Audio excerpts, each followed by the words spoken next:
موضوع ډیره اهمه ده او د الله نه بسوال کوم چې الله تعالی مالا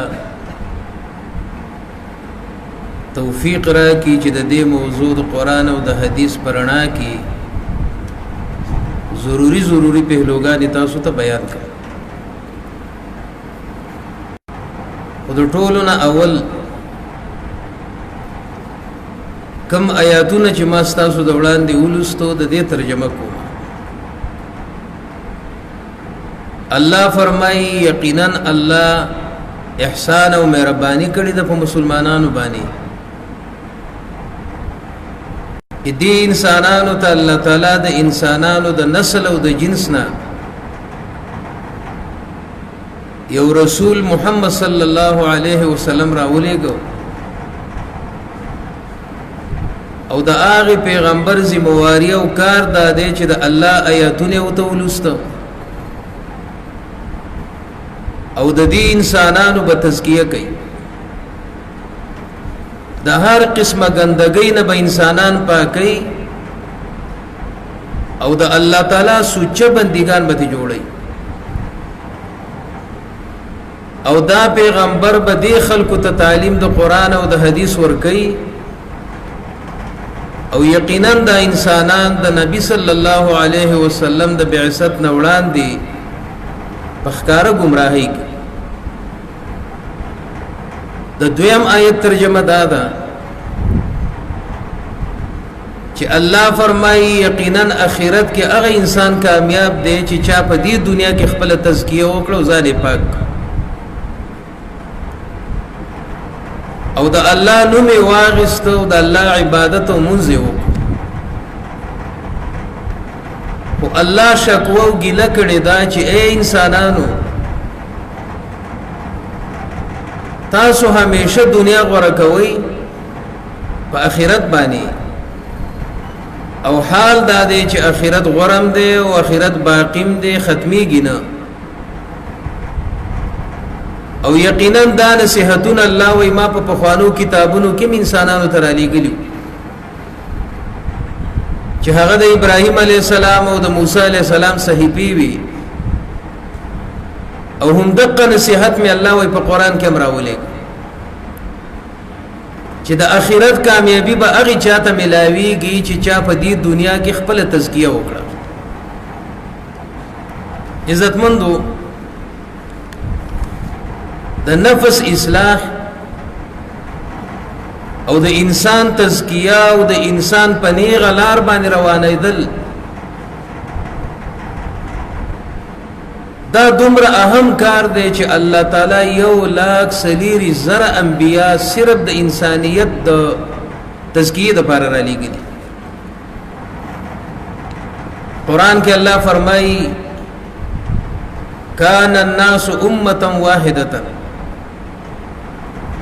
فبلزه کې الله فرمایي وما كان الناس الا امه واحده فاختلفوا. د آدم علیہ السلام نوالا 1000 سال پوری په انسانانو کې سوا د مسلمانانو نور انسانان نو. ابن عباس رضی الله تعالی عنہ فرمایي په بخاری شریف کې حدیث دی معلق چې د آدم علیہ السلام د دنیا ته درا کوزیدلو نرستو لس قرنا یعنی 1000 سال چې څومره انسانیت په دنیا کې آباد ونه د مسلمانانو کافران مشرکین يهود نصارا دا پکې نو. او الله فرمایي فختلفوا په انسانانو کې په غلط لار باندې روانېدل شروع شو او کم غلط کار مسلمانانو شروع کو غلط کار شروع شو چې دین خراب شو. نو نبی صلی الله علیه وسلم فرمایي چې د صحیح لار نه اولنې چې کګلار جدا شوی د شرک ده. د نوح علیه السلام چې کم قوم واغي الله منو ای منل چې اسمانونو زمکه الله پیدا کړی دا خبره منله چې خالق زمنګ الله دی. اوس د نیکانو خلقو مجسمه جوړې کړې وي او هغه نیکان خلق او هغه مجسمه د الله سره په ځینو کارونو کې شریکان ګرځولي. لکه نن سبا د ډیرو مسلمانانو دا عقیده د اوس خو اسلام الحمدلله ډیر راغلي چې ودا قطبان دي او دا غوسان دي او دا ابدال دي او الله تعالی د دې دنیا د اختیارات د قطبان او غوسان او ابدال ته حواله کړي. او امام سیوطی رحمه الله د موضوعی روایت او د ضعیف روایت جایزه نه د غست خدا قطبان او د ابدالو روایت سره د ضعیف سند ذکر کړي. د نوح علیه السلام د قوم عقیدم دا و چې الله منو خدا یغوس سره شریک منو او د نوح علیه السلام د دعوت په مقابله کې هغه اعلان وکړو چې لا تذرن الہتکم ولا تذرن ودا ولا سواعا ولا یغوس ويعوق ونسرا. خپل خدایان پرې نه دی.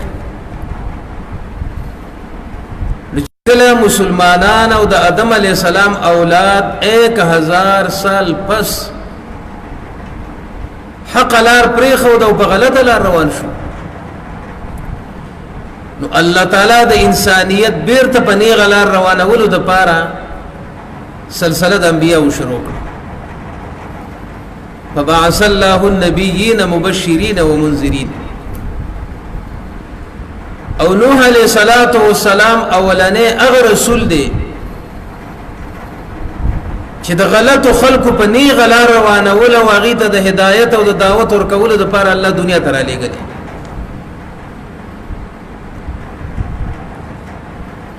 او بیا دغه سلسله روانه ده په مسند احمد کې حدیث دی چې 1,00,000 انبیاء الله دی دنیا ته را لېږلی چې اخیری نبی او اخیری رسول د انبیاء په سلسله کې هغه محمد رسول الله صلی الله علیه وسلم. د ټولو انبیاء دغه مقصد او د محمد رسول الله صلی الله علیه وسلم د بعثت په مقصد کې لوی مقصد الله دغه بیان کړي چې دا پیغمبر به د انسانیت تزکیه کوي، د غلطو عقیدو اصلاح کوي، د اعمالو اصلاح کوي او چې څومره اوصاف حمیده او بهترین صفات دي انسانیت په پاغي باندې آبادای او چې څومره قباحتونه دي غلط عادتونه دي نو هغه غلط عادات به د خلکو بدلی او خصيفتونه به ته منتقل کوي.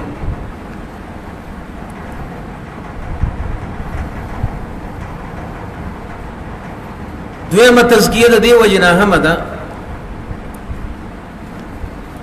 چې بخاری شریف کې حدیث دی چې د کم یو انسان د نن نفس او زړه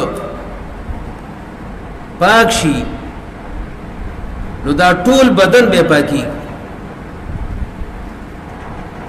نبی صلی الله علیه وسلم فرمای الا وان فی الجسد لمزغه، خبردار په دې بدن کې یو ټوکړه ده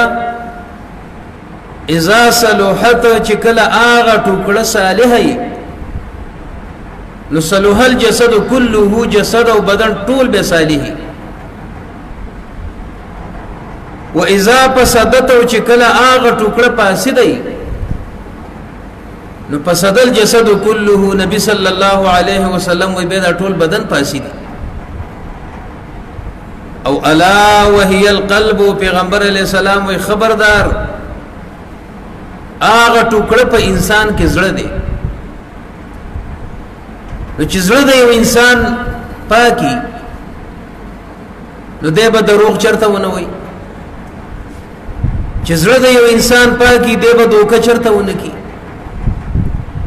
چې زړه د یو انسان پاکي دی به زنا چرته ونه کی، چې زړه د یو انسان پاکي دی په پردې حق چرته ونخري چې زړه د یو انسان پاکي دی با سود چرته ونکی او ابن العثيمين رحمه الله د عربو یو عالم تیر شوی وسوس مړ دی شل کاله به د وفات نکیږي هغه د بخاری شریف شرح لیکلی دا هغه په کې دا نقطه دی حدیث کې بیان کړي چې ځنې خلق اس خلق دوکه کوي وی ګوره زما ظاهر ته بنه ګوري زما زړه صفا دی وی دا خو دوکباز انسان دی دا په حقیقت کې د الله د رسول د خبره مقابله کوي د الله رسول وی چې د چا زړه صفای ظاهری بدن به صفای او ته خیر دې کمانه دا ګناه وشو خو زړه می صفا دی نو استاد زړه ګنده دی چې زړه او نفس دې پاک وي او زړه او نفس دې صفا وي نو تا نه بچرته د ظاهری ګناونه نه کړي او دریم نمبر کې د نفس دا تزکیه زکه ضروری ده چې ټیم مختصر دی د قران کریم هغه ټول آیاتونه رته نشم ویلي خو په آخرت کې نجات او جنت تتلل او د جهنم نه بچ کېدل دا الله تعالی د هغه انسان د لپاره مقرر کړی دی چې په سلیم او په پاک زړه باندې د الله سره ملاو شي قران کې الله تعالی فرمایي چې الا من اتى الله بقلب سلیم د جهنم نه به هغه خلق بچ کیږي او جنت ته به هغه خلق زی چې د الله سره ملاقات په پاک زړه باندې وکړي او بل آیت کې الله تعالی فرمایي چې د جنت وعده الله د هغه چا سره کوي لكل اواب حفیظ چې کوم یو انسان الله ته رجوع کوي او د الله تعالی د حکمونو خیال ساتي نو دغه انسان د لپاره الله وایي ما جنت تیار کړی چې تزکیه کوم یو انسان نه کړي خپل ځان یې نه صفا کړي نو دا د جنت د تللو ذریعہ دا د جنت للم دغه انسان مشکوک دي او څلورم نمبر کې د انسان قدر او قیمت دا په مالداري نه دي بنز د الله د یو انسان درجه او مرتبه دا په خسترنګ باندې نه د پنځ د الله بلکې په حدیث کې راځي نبی صلی الله علیه وسلم فرمایي چې ان الله لا ينظر الى د حق سره خپل تعلق او واسطه وصیت وکړو او د صبر وصیت وکړو نو د تاوان نه بچي په بل ځای کې الله تعالی په دریو سيزونو قسم خوړلې وصفات صفا فزاجرات زجرا فالتاليات ذکرا ان الهکم لواحد الله وی زما دې په هغه ملائکه باندې قسمی چې د الله عبادت په سب کې کوي د سینه کوي او زما دې په هغه ملائکه باندې قسمی چې شیطانان په بصر باندې ولي او زما دې په هغه ملائکه باندې قسمی چې په مخ د الله په ذکر کې اړم دي چې ستاسو معبود یو دی شریک سره نشته وګوره خبره د الله د وحدانیت د ډیره اهمه ده او په دریو سيزونو باندې الله قسم وخوړ اوس تزکیه په نزد الله باندې څومره اهمه ده علماء ناس دي ان اطول قسم في القران كان في التزكيه د ټول نو وګد قسم چې الله خړلې دی نو دای په تزکیه نه پس باندې خړلې په قران کریم کې د ټول نو وګد قسم چې الله خړلې نو دای د تزکیه نه پس باندې خړلې دی چې هغه انسان به جنت تزي الله وی زما دې قسمی چې کوم یو انسان تزکیه خپل وکړه او الله تعالی یو وګد قسم خورلې وي زما د قسمی چې کم یو انسان خپل نفس ګنده پاتې کنه هغه به دوزخ ته ځي هغه وګد قسم کم یو دی والشمس وضحاها والقمر إذا تلاها والنهار إذا جلاها والليل إذا يغشاها والنهار إذا جلاها ونفس وما سواها فألهمها فجورها وتقواها سورة قد قسم الله وی زما دې په نور باندې قسم یو زما دې د نور په دې رڼا قسمی او الله وی زما دې په سپوږمۍ باندې قسمی چې دا د نور نه رستو د ولاندې ده او الله وی زما دې په شپه باندې قسمی چې دا تیار راولي او الله وی زما دې په ورځ باندې قسمی چې د تیارې نه رستو رڼا راشي او الله وی زما دی په اسمان قسمی او الله وی زما دی په زمکه قسمی او الله وی زما دی په دې ټول انسانانو باندې قسمی چې قد افلح من زکاها هغه انسان کامیاب دی جنت ته بزي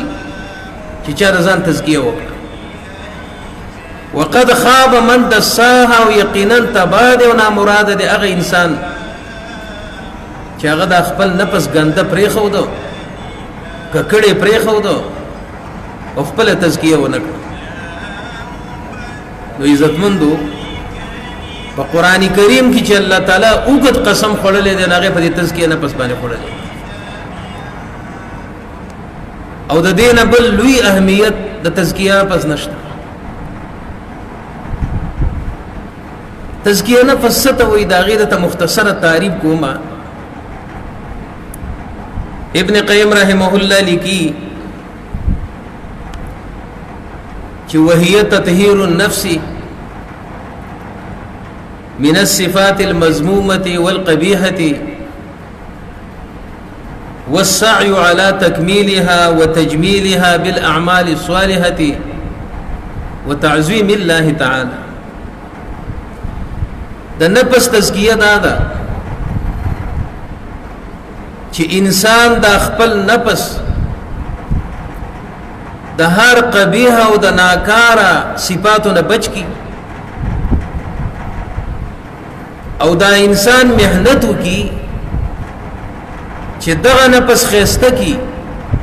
په اعمال صالحو باندې او دغه نفس خسته کی په تعظیم د الله باندې چې د الله په عظمت معترف وګرځي چې زما رب ډیر لوی دی تطهير النفس من الصفات المذمومة والقبيحة والسعي على تكميلها وتجميلها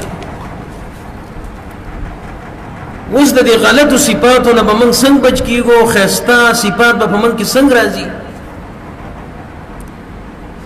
نو عزتمندو دا غي د پاره یو قران دی او دا غي د پاره یو حدیث دی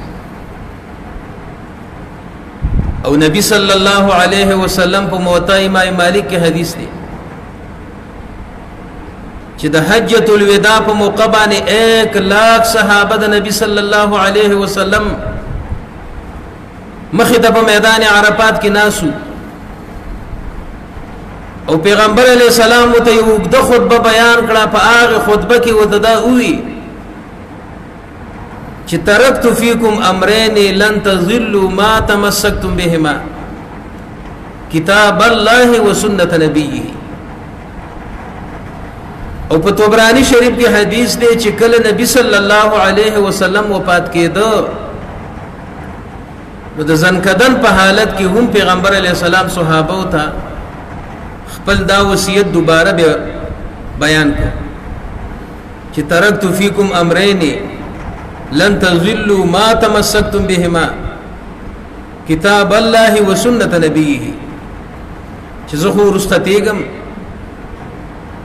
او تاسو ته یو قران پرېدم او یو د خپل سنت پرېدم چرته به گمراه نشئ که په قران او په حدیث باندې منګولې لګولې وي قرآن او حدیث هم زده کړیو ځانم په پوهه کړیو او په عملی میدان کې به په ځان کې مراوستي وو د نور خلکو اسلام کوله د پیغمبر علی السلام وي چرته به گمراه نشي نو د تزکیه د پاره الله دنیا ته قرآن او حدیث را لېږلی د قرآن او د حدیث پرانا کې به علما او د سور لسو کاله خدمت کړي لکه څنګه چې موږ په موجوده دور کې د مولانا مودودی رحمه الله د تصنیفاتنا د تربیت کار او نظریه په کارکونانو برابرونو دغه شان خدمتونه دي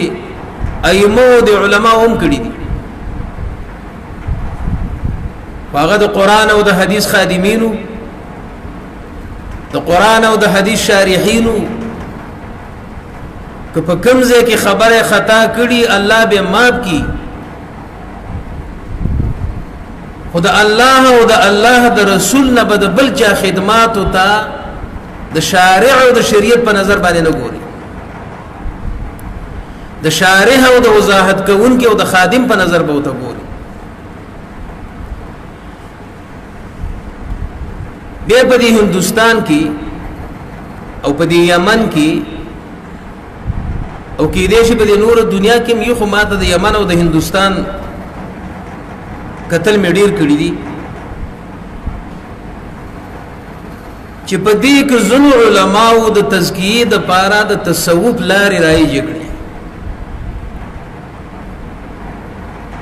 او هغه د خلکو په ذهن کې دا خبره واچول چې تر هغه وخت پورې مقرب بنده د الله نه ګرځي تر هغه وخت پورې ته الله ته نشي رسیدي او د نفس تزکیه نشي کولای تر سو پورې چې یاد قادری سلسله سره نه منسلک شوه یا د فرقه نقشبندی سره نه منسلک شوه یا د چشتیه طریقې سره نه منسلک شوه او یا نوري طریقې بلا طریقې دي زمونږ په دې موجوده وخت کې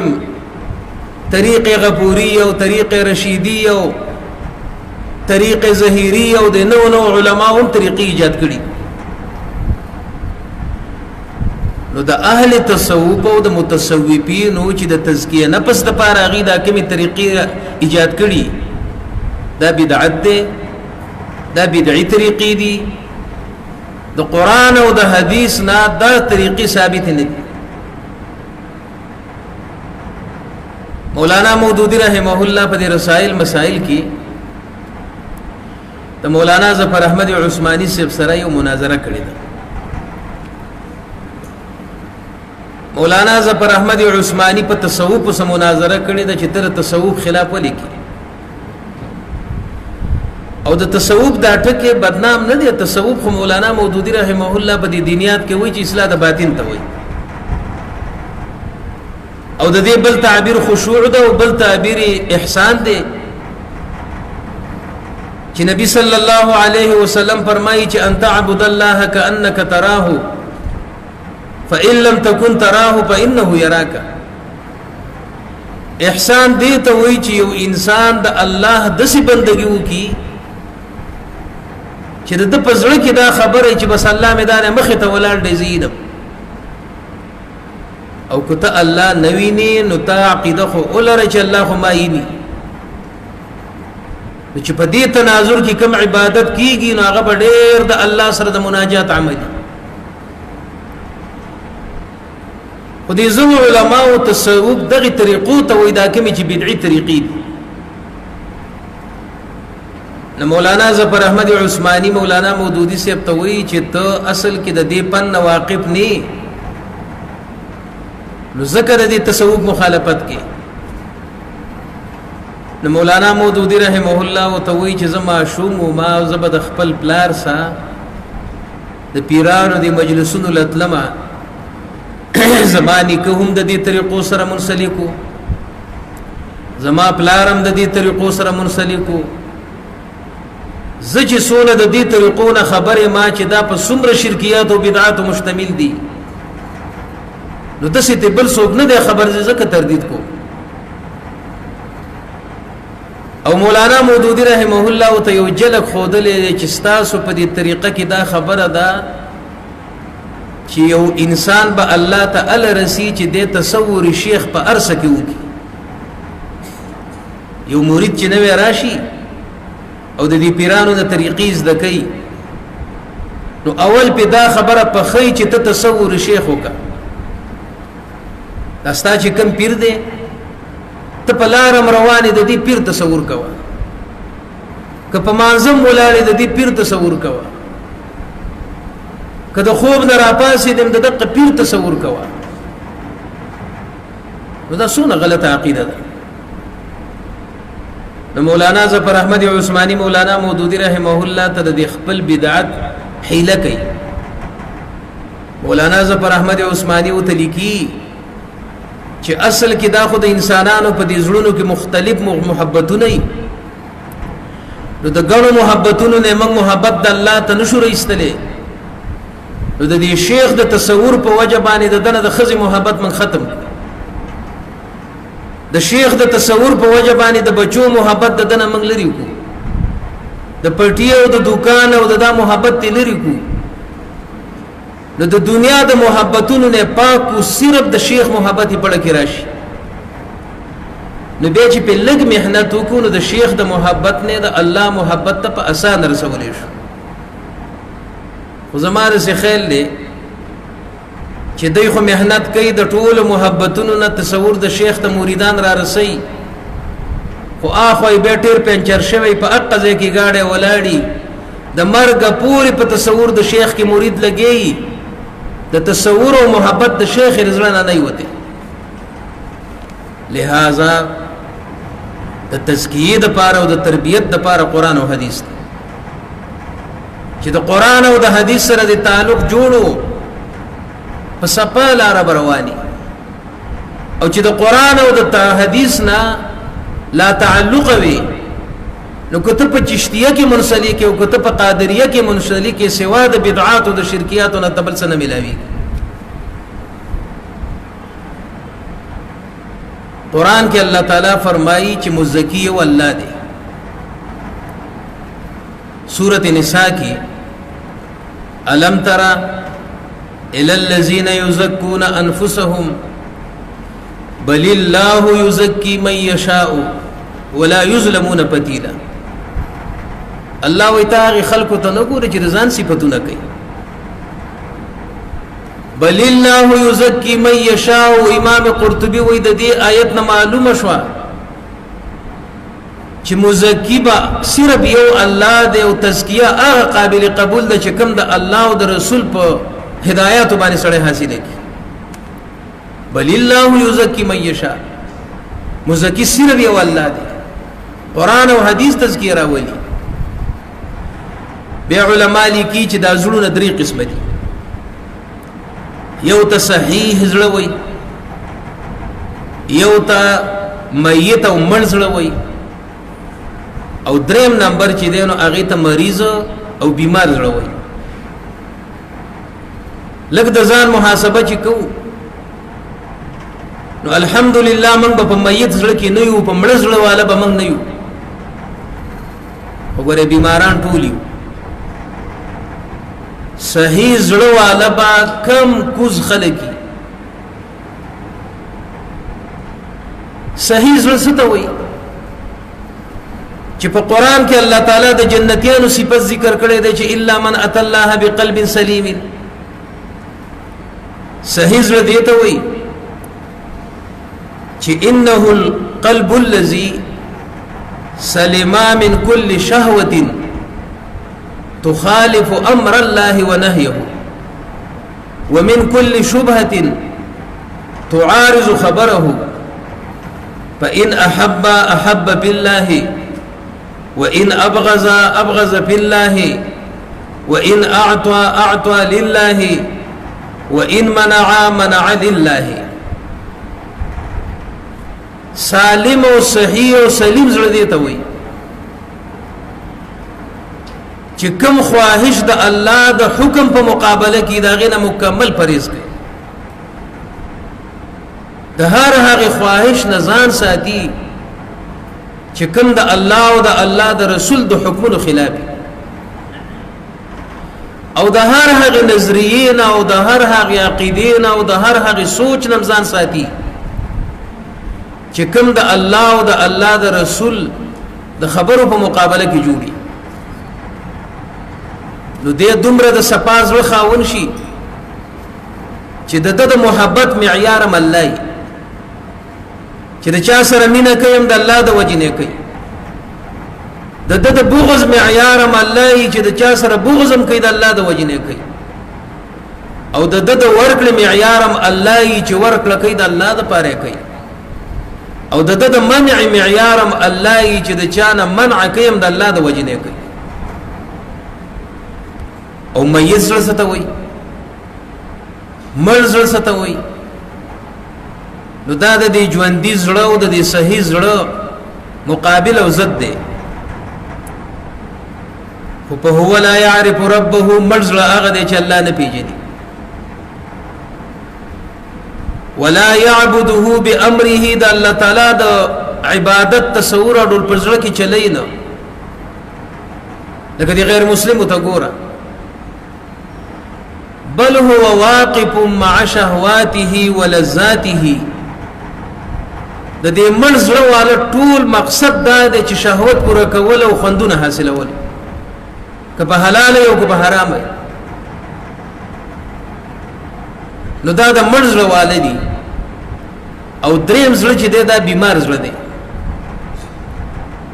منګه بداوایو چې منګه پکیو نو بیمار زړه دی ته وای چې قلب له حیات وعلة تمده هذه مرة وتمده هذه أخرى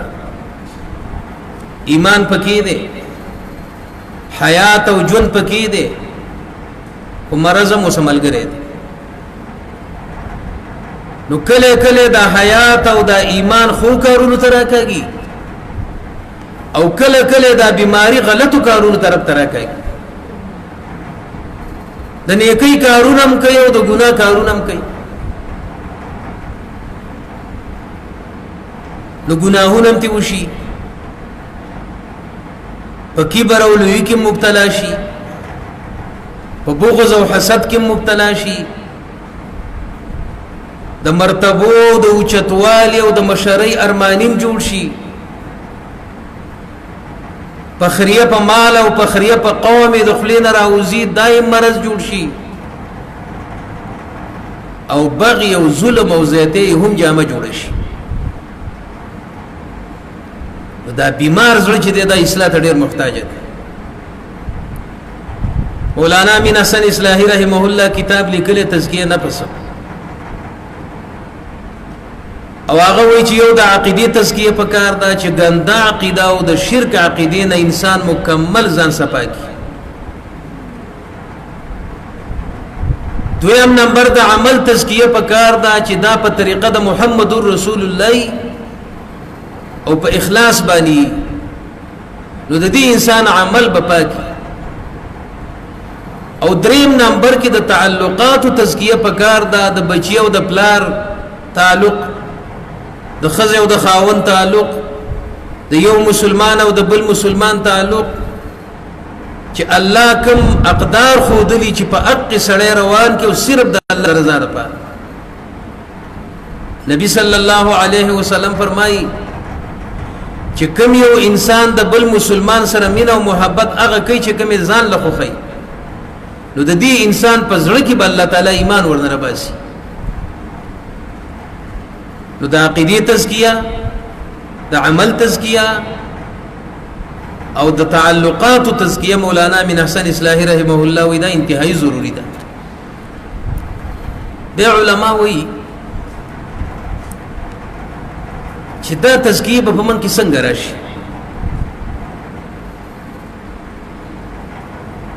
نو یو څلور خبر یادې کړئ الاجتناب من فضول الكلام یو والاجتناب من فضول النظر دوا والاجتناب من فضول الطعام دري اول اجتناب من فضول المخالطه سلور چې په دې سلور نمبر باندې عمل وکړي نو الله تعالی بستا دا نفس پاکي اول دا چې د فضول خبرونه با ځان ساتي دا خبرې دا په انسان وبالي ګوره نبی صلی الله علیه وسلم فرمایي چپواله عبادت دی من صمت نجا چې څوک خاموش پاتې شي بچ شو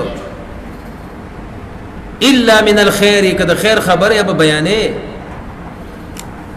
خو نور دوه کسان دی یو په مجلس کې خبرې ډېرې کوي او بل خاموش ناسي کم یو بهتر دی دا کم یو چې خاموش ناس دی او بی ضرورت خبرې نه کوي دا انسان چې په عبادت کې لګي دی او دا کم چې لګي دی بل سپک او یو هغه تفسیر او دا قصې کوي خفلې نه ودرېږي د دې انسان نه به ګناهونه په یو غنټه کې بشمار صادري نو د پوزو خبرونه په پریز کې کنټرول به د خبرو په ځان باندې راړي نو د غیبت نه به بچ شي د بهتان نه به بچ شي د الزامونو لګولو نه به بچ شي دویم نمبر کې ومن فضول النظر د خپل نظر حفاظت وکړي الله تعالی د انسان په زړه کې ورنا را ولي چې نظر وران ولګي د هغه رڼا است خړی او د ابن قیم رحمه الله چې د ګناهونو کم نقصانات په ژوند کې ذکر کړي سړی حیران شي او الله به مهربان دی الله په قران کې فرمایي چې کچرته ما په هر ګناه باندې انسانان نیولې په مخ د زمکه باندې به یو انسان هم نه وي پاتې او الله تعالی سپ او د سونو باندې ماپ کی سګونهونه الله تعالی په منزلو ختم کی سګونهونه الله تعالی د جمعې په منځ ختم کی سګونهونه الله تعالی په امر بالمعروف او نهی عن المنکر ختم کی سګونهونه الله تعالی په توبه باندې ختم کی سګونهونه الله تعالی په اصلاح بین الناس او پروغ جوړه باندې ختم کی ګناهونه پاتې نشي خو د ګناهونو منفي اثرات د انسان په نورانیت باندې دا ډیر زیات دي نو د فضول نظر نه به پرهیز کی دریم نمبر کې د فضول طعام نه رمضان ساتي اره روټي به نه خوري حلال رزق بخوري چې کم چا رزق حلال او پاک رزق خوري نو ابن حجر اسقلانی رحمه الله وی چې د امام بخاری پلار وی چې ما ته یو پیسم حرام نه د معلومه چې ما په خپل پیسو بچو باندې حرام خوړلې نو ابن حجر اسقلانی رحمه الله وی چې د دینه دا پته ولګیدله چې ان لاکل الحلال تاثیر فی تزکیه النفوس چې د چا رزق پاکي نو داغي بچي به هم پاکي او نفسونه به هم پاکي او چې د چا رزق په حرام باندې او غذای د حرام او بدني په حرام باندې او پالل شي نو حدیثونه په ګډیر دي خدای ابو بکر صدیق رضی الله تعالی عنہ حدیث مشهور دی په بخاری کې چې یو مشکوک نوړی ابو بکر صدیق رضی الله تعالی عنہ غلام راوړی و د ډېرو ورځو وګیو نو هغه مشکوک روټي تپوسه ونه کو یو نوړی ته و د غلام نه رسته تپوسه کو ودا چرته ول دا خو پلاني کلی باندې اتلما هواغي مال دا راکړو ما تعالی راوړل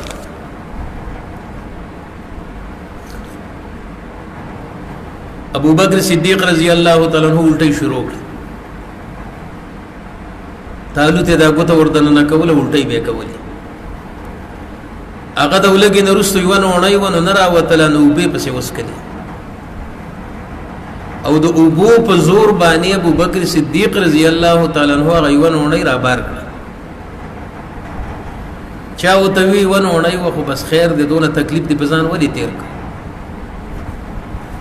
وی کده دین ونی پر اوتل باندې زما روح هم تله نو هم ته تیارو ما ما د رسول الله صلی الله علیه وسلم نو ریدلی چې د کم بدن پالنه په حرام باندې وشوه نو د جهنم اور د دغه غوخه د پاره او د دغه بدن د پاره ډیر اولا او لایق دی نو زه څنګه خپل بدن ته نونی مشکوک وردانه نه کوم چې غذا او بدن ته ملاوي امام قرطبي رحمه الله لیکلی چې د هر چا روټیګانې مخره چې یقین دي چې مال حلال دی دعوت قبول کړه چې یقین دي چې مال حرام دی دعوت مقبله او چې د حرام والی د علم نه نو په مسلمان باندې حسن ځوان کوا نو بیا د مسلمانانو روټي په دې نیت خوره چې دا مسلمان دی او ان شاء الله چې د مسلمان په مال حلال حرام نه حلال به او د تحقیقات دومره چانبین تجدید شریعت اجازه نه دی ورکړي چې نه دا زما پلانې دوست زبې دا روټي الله خرمه چې اول یې جایزه والما چې د په دې مال کې خو چرته حرام شایبه نشته د دې سيزه چې دا دومره غلو په کې د شریعت اجازه نه دی ورکړي خو حرام واله اخکاره او میخره که حلال واله اخکاره او بشک اخره او که یو انسان مال د مشکوک شانه نو امام قرطبي وی پرهیز ته بهتر دی خوراک جایز دی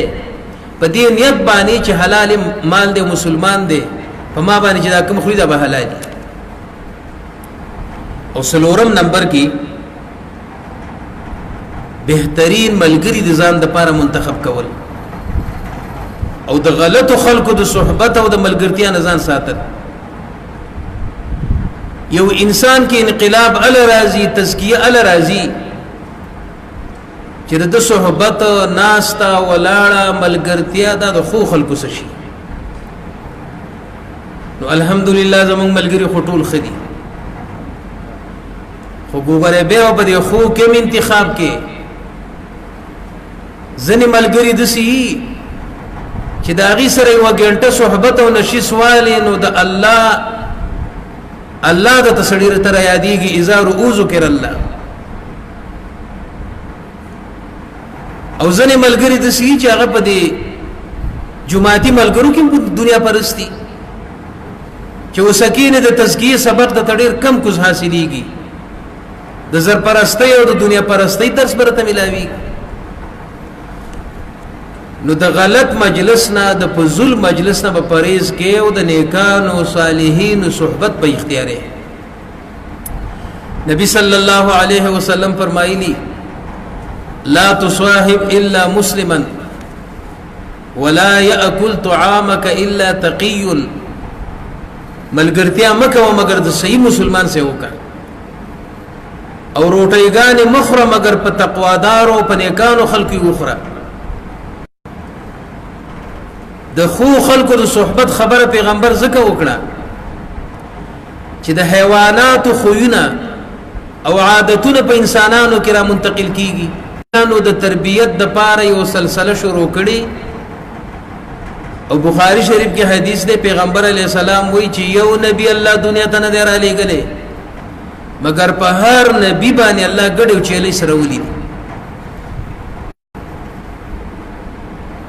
نو د انبیاء دا سلسله الله تعالی ولی لازمه کړي و چې هر نبی باندې ګډو چيلي سره ودی وای په دې ګډو کې او په چيلو سره ولو کې د قیادت صفات پراته دي قائد بسنګ یعجزا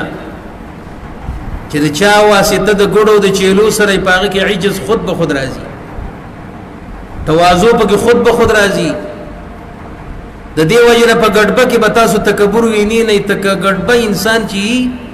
هغه انتهایی عجز مزاج اکمه ګډي چې وسرای ناغزان لګوره د شل دیر شولا ګروپوي په وبره کب منډه وي وبدل رالي کټ کې د نبر سرته نکینی یعنی عاجز مزاج اداره دې دړخو په چرته نشتا د شپیم ګډبر اپاس یو په غرمه کې ګرځي چرته یو ساروي خو ارګمه نه کوي نو الله تعالی په هر نبی باندې ګډه او چيلې د دې د پاره وسره ولي چې قائد ته جوړي رستو له وحي ور کوي بل طرف ته چې کم خلق د وخانو شوق کوي پاغه کې کینه راځي چې کم خلق د اسونو شوق کوي پاغه کې لوی او غرور او تکبوري نو چې د حیواناتو اثر په انسان باندې کیږي نو د یو انسان اثر په بل انسان باندې خامخ کیږي نو مونږ کې به تزکیه ال راځي چې مونږه د فضل مجلسونو نه پریزو کو او د خو خلکو صحبت ته ورشو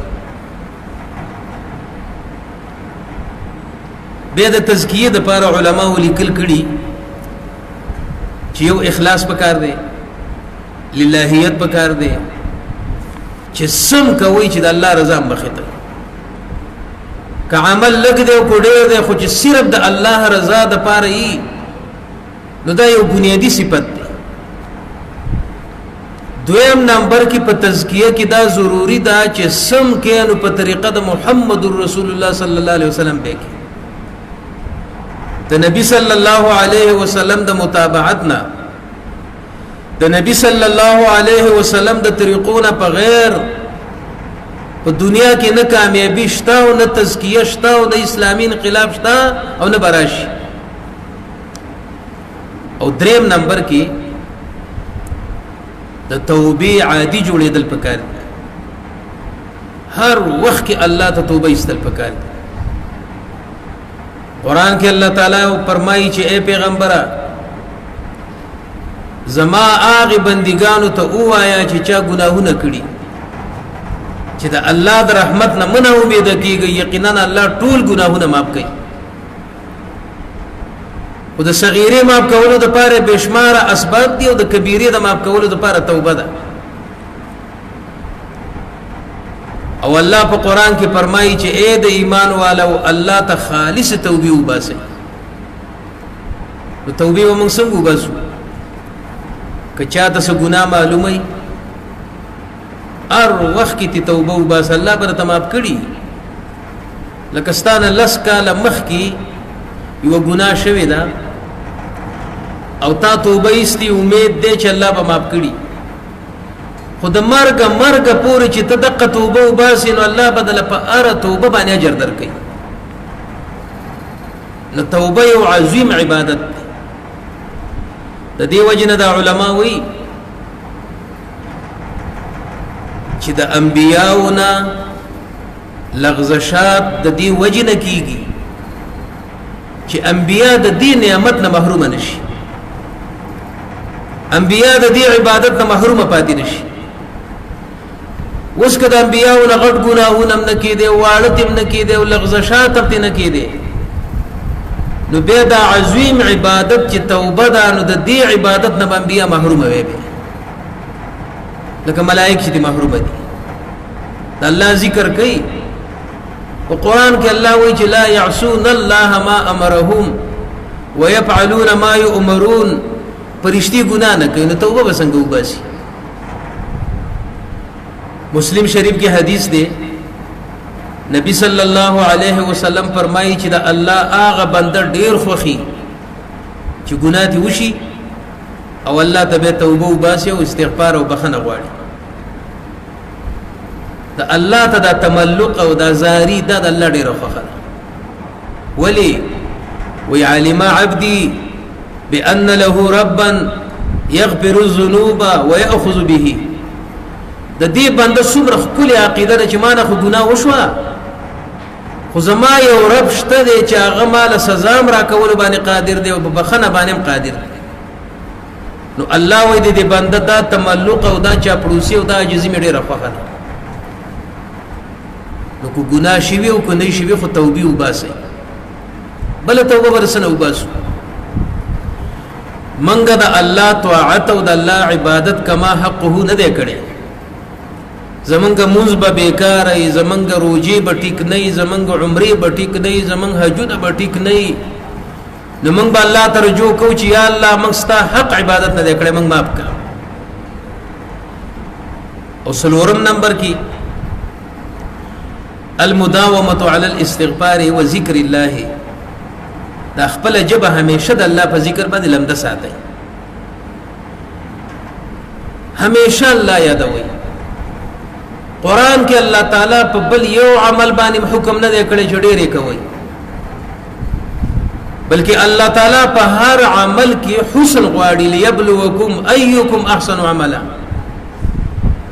خدا ذکر الله ته دومره محبوب عمل دی چې د ذکر په باره کې الله وي ډېرې کوي یا ایها الذين امنوا اذكروا الله ذکرا کثیرا اے د ایمان والا والله هر وخت یادوي الله اکبر سبحان الله الحمد لله لا اله الا الله استغفر الله لا حول ولا قوه الا بالله حسبنا الله ونعم الوكيل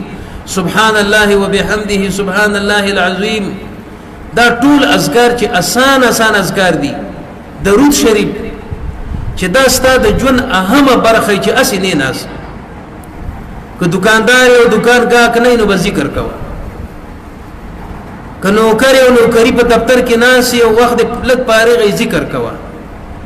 که په گاډي کې رواني په لار باندې ذکر کوه د دې ځای نه پیښور ته زین او اسی په زول 15 غنټې مته راو په ذکر کې تیرې کا نو نفس تزکیه په دې باندې راځي او شپږم نمبر کې د نفس کنټرول المداومه على وعظ النفس وتذکيرها بالموت والاخره په دې خپل نفس کې بغړوندې او پړې همیشه دې چولې پیزوان بری په کې همیشه چولې د درس قران او د درس حدیث اجتماعات له په مخبوزي چې نوې خبره اوري دې به ال کنټرولي او کله دې د جماعتي پروګرامونه پرې خو دو نو سکالي به یو شانې کال به بل شانې بل کال به بل شانې اولادونه په پاتې نشي پوري به سر جماعت نه بیتلې نو د خپل نفس د وعظ او د نصيحت سره همیشه مشغول ساتل او وم نمبر کې غرور ته نه پرې خودل منګه چې لکشانه عمل وکړو نو دا شیطان او نفس راته وی چې تا خډېر لوی توره وکړه يرنن می ټول ورځ پوسټر ولګولې يرنن می ټول ورځ دا کار وکړو او کستا خیالي منګر چې بالغ ته ټټه مولګو ډېر ځستړې شوم منګه چې ټول عمر وګرځو دا حیات محمد صاحب د خزانه امیر صاحب هغه په هر یوسف خان صاحب په تولل لګا ایمرجنسي نظر ورسي نو د نبی صلی الله علیه وسلم سلمه سي تمون شروع سي خدا الله نبی ته الله سوي یا ایها المدثر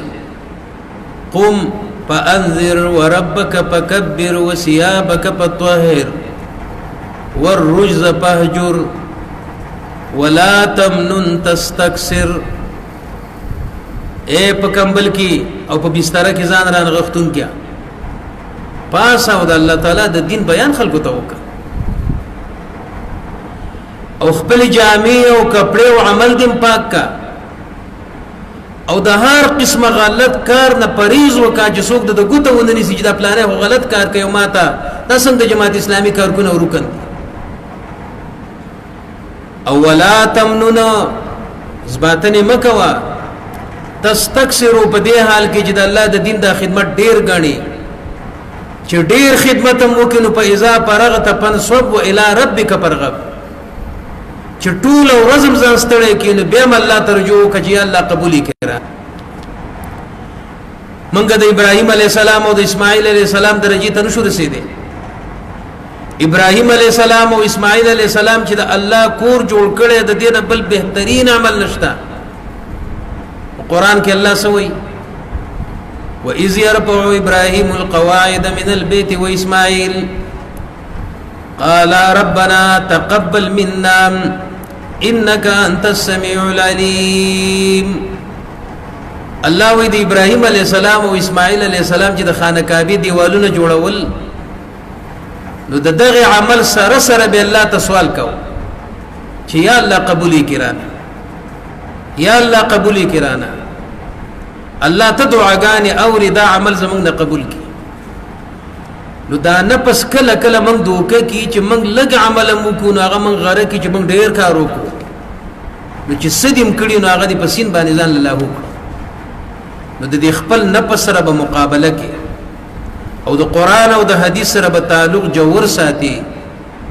د خو خلقو د نظم سره به منسلک چلیږي چې په دې خبرو باندې عمل وشي